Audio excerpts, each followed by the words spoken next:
வணக்கம். அமரர் கல்கி அவர்களின் சிவகாமியின் சபதம் பாகம் 2 காஞ்சி முற்றுகை அத்தியாயம் 23 தோற்றது யார்? சிவகாமிக்கு அன்றிரவு வெகுநேரம் வரையில் தூக்கம் வரவில்லை. அன்று குண்டோதரன் கூறிய விஷயங்களை எல்லாம் எண்ணி எண்ணி பார்த்து கொண்டிருந்தாள். குமார சக்கரவர்த்தியை பற்றி நாகநந்தி கூறிய அவதூறுகளை தான் முழுவதும் நம்பிவிட்டதை நினைத்து வெட்கினாள். நாகநந்தியின் பேரில் அவளுக்கு கோபமாக வந்தது. அவருடைய பொய் மொழிகளை குறித்து கேட்டு அவரை ஏளனம் செய்ய வேண்டும் என்ற ஆவல் மனதில் பொங்கிக் கொண்டிருந்தது. அத்தகைய எண்ணங்களுக்கிடையில் மாமல்லரின் விருப்பத்தின்படி தான் அரண்ய வீட்டில் இல்லாமற் போனது பற்றி அவருடைய கோபம் எத்தகையா இருக்குமோ என்ற கவலையும் தோன்றிக் கொண்டிருந்தது. அதை அவ்வளவு மன்னிக்க முடியாத பெருங்குற்றமாக மாமல்லர் கொள்ள மாட்டார் என்று அவள் தன்னைத்தானே ஆறுதல் செய்து கொண்டாள். இப்படி பலவாறாக சிந்தித்துக் கொண்டிருந்து கடைசியில் தன்னை அறியாது மேலிட்டு வந்த களைப்பினால் கண்ணையாந்தாள். அவள் அரை தூக்கமாய் இருந்தபோது சமூகத்தில் எங்கேயோ பெரும் கூக்குரலை கேட்டு தூக்கி வாரி போட்டுக்கொண்டு எழுந்திருந்தாள். கவனித்து கேட்டபோது குய்யோ முறையோ என்று குண்டோதரன் ஓலமிடும் சத்தமும் அத்துடன் டக் டக் டக் டக் என்று குதிரை பாய்ந்து செல்லும் சத்தமும் கலந்து கேட்டது. அயர்ந்து தூங்கிய ஆயனரை சிவகாமி எழுப்பினாள். இருவரும் வாசலில் வந்து பார்த்தபோது அங்கே ஓலமிட்டுக் கொண்டிருந்த குண்டோதரன், ஐயோ குருவே, என்னுடைய குதிரையை பிக்ஷு திருடி கொண்டு போய்விட்டார் என்று கூச்சலிட்டான். ஆயனர் அவனுக்கு, அப்பனே, அந்த குதிரை உன்னுடையதல்லவே என்று சமாதானம் சொல்லி பார்த்தார். குண்டோதரன், அப்படிதான் நாகநந்தி குதிரை திருடி கொண்டு போனாரே, என் மேல் என்னத்திற்காக பாம்பை போட வேண்டும் என்று அலறினான். அது என்ன சமாசாரம் என்று ஆயனர் கேட்டதற்கு குண்டோதரன் கூறிய விவரமானது, புத்த பிக்ஷு ரகசியமாய் எழுந்து வந்து வாசலில் கட்டியிருந்த குதிரையை அவிழ்த்து அதன் மேல் ஏறிக்கொண்டார். அதே சமயத்தில் தற்சீலாக கண்விழித்த குண்டோதரன் ஓடிப்போய் குதிரையை பிடித்தான். பிக்ஷு தன் கையிலிருந்த ஒரு பையை அவிழ்த்து அதற்குள்ளிருந்து எதையோ எடுத்து அவன் மேல் வீசினார். அது ஒரு நாகப்பாம்பு என்று கண்டதும் குண்டோதரன் அலறிக்கொண்டு அப்பால் ஓட குதிரையை விட்டுக்கொண்டு பிக்ஷு போய்விட்டார். குண்டோதரனுடைய வார்த்தையில் ஆயனருக்கும் சிவகாமிக்கும் நம்பிக்கை உண்டாகவில்லை.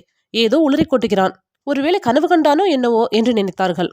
குண்டோதரன், குருவே, என்னுடைய அருமை குதிரையை விட்டுவிட்டு என்னால் இருக்க முடியாது, எப்படியாவது திரும்ப பிடித்து கொண்டு வந்து சேர்வேன் என்று சொல்லிவிட்டு குதிரை போன திசையில் அவனும் ஓடி மறைந்தான். ஆயனரும் சிவகாமியும் அசோகபுரத்துக்கு வந்து புத்த விகாரத்தில் வசிக்கத் தொடங்கி 5 தினங்கள் ஆயின. முதல் 3 நாள் விசேஷம் ஒன்றும் நடைபெறவில்லை. சிவகாமிக்கு பொழுது போவது கஷ்டமாயிருந்தது. ஆயனருக்கோ அதைவிட கஷ்டமாயிருந்தது. ஆனால் புத்த பிக்ஷுவின் துணையை நம்பி வந்தவர்களாகையால் அவருடைய யோசனை இல்லாமல் மேலே எங்கே போவது என்பதை ஆயனரால் நிச்சயிக்க முடியவில்லை. குண்டோதரன் கூறிய விவரங்களை கேட்ட பிறகு சிவகாமிக்கு மேலே போகும் ஆவலே இல்லாமல் போய்விட்டது. திரும்பி காஞ்சிக்கு போனால் என்ன என்ற எண்ணம் அடிக்கடி தோன்றியது. இந்த நிலைமையில் அவர்கள் அசோகபுரத்துக்கு வந்த 4ஆம் நாள் இரவு சில அபூர்வ சம்பவங்கள் நடைபெற்றன. அன்று அஸ்தமன நேரத்தில் எங்கேயோ வெகு தூரத்தில் வானமுகட்டின் அருகில் இடைவிடாமல் இடிப்பது போன்ற சத்தம் முதலிலே வெகு லேசாக கேட்டது. உற்று கேட்க கேட்க சத்தம் அதிகமாகி வந்ததாக தோன்றியது. சற்று நேரத்திற்கெல்லாம் அதுவே சமுத்திர கோஷம் போல் தொனிக்கத் தொடங்கியது. முதலிலே தூரத்தில் இருந்த சமுத்திரம் வரவர நெருங்கி வருவது போலவும் இருந்தது. திடீரென்று சத்தம் பெரிதாகி அருகிலே நெருங்கி பல்லாயிரம் பேர் தடதடவென்று ஓடி வருவது போன்ற சத்தமாக மாறிற்று. ஆயனரும் சிவகாமியும் உள்ளே இருந்து வாசற்பக்கம் ஓடி வந்து பார்த்தார்கள். சற்று தூரத்தில் மரங்களின் இடுக்கு வழியாக சிதம்பரம் சாலை தெரிந்தது. அதில் அநேகம் பேர் தலைக்கால் தெரியாமல் ஓடிக்கொண்டிருந்த காட்சி புலப்பட்டது. அந்த கூட்டத்தின் நடுவே அம்பாரி வைத்த பெரிய யானை ஒன்று அதிவிரைவாக நடந்து சென்றது. அதை சூழ்ந்து 7-8 குதிரைகளும் சென்றன. குதிரைகள் மேல் ஆயுதபாணிகளாக ஆட்கள் இருந்தார்கள். அதே கூட்டத்தில் ஒரு புறத்தில் உயரமான கொடிமரம் ஒன்றை தூக்கி கொண்டு ஓடிய சிலர் காணப்பட்டார்கள். அந்த கொடி தாறுமாறாய் கிழிந்திருந்தது. அதற்கு பிறகு அன்று இரவெல்லாம் 10 பேராகவும் 50-100 பேராகவும் அதற்கு மேற்பட்ட கூட்டமாகவும் அடிக்கடி சாலையில் மனிதர்கள் தடதடவென்று ஓடிய சத்தம் கேட்டுக்கொண்டே இருந்தது. சில சமயம் அசோக ஸ்தம்பத்தை சுற்றி கொண்டு புத்தவிகாரம் இருந்த பாழும் வீதி வழியாகவும் சில கூட்டத்தார் ஓட்டமும் நடையுமாக சென்றதை சிவகாமி கவனித்தாள். இதையெல்லாம் பற்றி சிவகாமி ஆயனரை கேட்க அவர், எங்கேயோ யுத்தம் நடந்திருக்கிறதம்மா, யுத்தத்தில் ஒரு கட்சி தோற்றுவிட்டதாக தெரிகிறது, தோற்றவர்கள் தான் இப்படி நிலை குலைந்து ஓடுவார்கள் என்றார். அப்பா, தோற்றவர்கள் பகைவர்களாகத்தான் இருக்க வேண்டும், ஓடுகிறவர்களை பார்த்தால் பல்லவ வீரர்களாக தோன்றவில்லை அல்லவா என்றாள் சிவகாமி.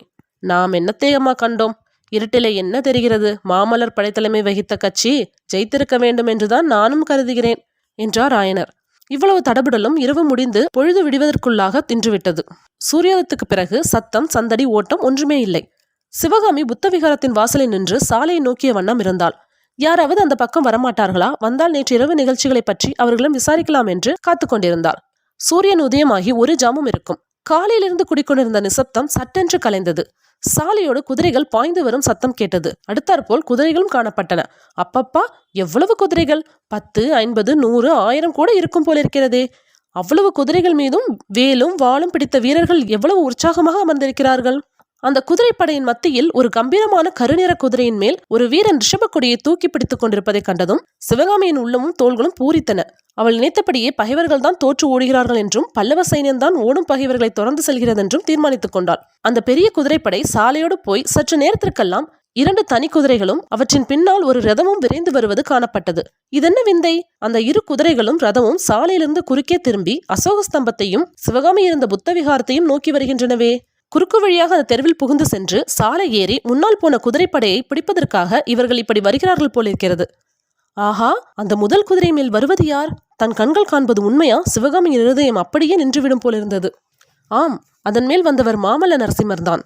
விகாரத்தின் வாசலில் நின்ற சிவகாமி திடீரென்று மாமல்லரை குதிரை மீது பார்த்ததும் எங்கிருந்தோ எதனாலோ அவளுடைய கண்களில் கண்ணீர் வந்து நிறைந்து விட்டது. உணர்ச்சி மிகுதியினாலும் காரணம் தெரியாத நாணத்தினாலும் சிவகாமி சற்றென்று திரும்பி உள்ளே போவதற்கு காலை எடுத்து வைத்தாள். அதே சமயத்தில் ஆ என்ற குரல் ஒளியும் வேகமாக வந்த குதிரையை திடீரென்று இழுத்து பிடித்து அது தட் தட் என்று கால்களை தட்டி கொண்டு நிற்கும் சத்தமும் கேட்டன.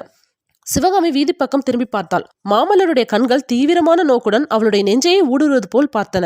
அந்த பார்வையில் சொல்ல முடியாத வியப்பும் மகிழ்ச்சியும் அளவிடக்கூடாத அன்பும் மாத்திரமும் கலந்திருந்தன.